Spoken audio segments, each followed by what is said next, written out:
Hi friends, welcome to our. இன்றைக்கி என்ன dish பார்க்க போகிறோம்னா சூப்பரான டேஸ்டியான முள்ளங்கி பஜ்ஜி தாங்க செஞ்சுருக்கேன். Evening snacks recipe. டீ குடிக்கிறப்ப நம்ம இந்த மாதிரி மழை காலத்தில் ஏதோ ஸ்நாக்ஸ் சாப்பிட்ணுன்னு தோணும். அதனால் நான் இன்றைக்கி டிஃப்ரெண்ட்டாக முள்ளங்கி பஜ்ஜி தானே செஞ்சுருக்கேன். வாங்க எப்படி இருக்குன்னு டேஸ்ட் பண்ணி பார்க்கலாம்.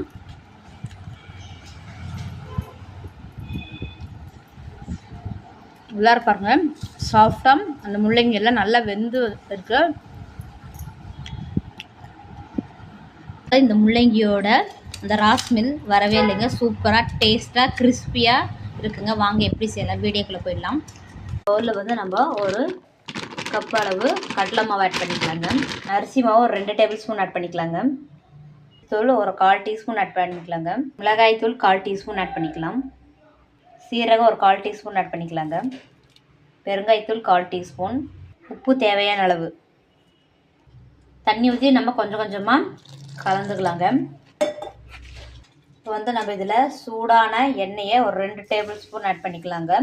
இப்போ தான் பஜ்ஜி ரொம்ப கிறிஸ்பியாகவும் சாஃப்டாகவும் இருக்கும்.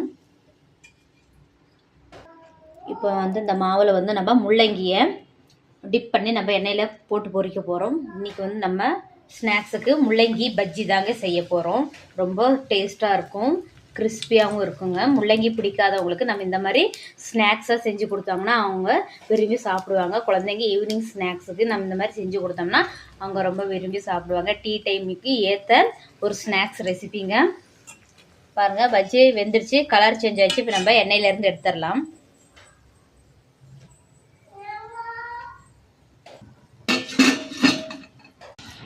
முள்ளங்கியை நான் கட் பண்ணி அது மேலே உப்பு, மஞ்சத்தூள், மிளகாய் தூளாலும் போட்டு ஒரு 1/2 மணி நேரம் வெயிலில் வச்சிடி அப்புறமேட்டு தான் நாங்கள் பஜ்ஜி போட்டு எடுத்தேன்.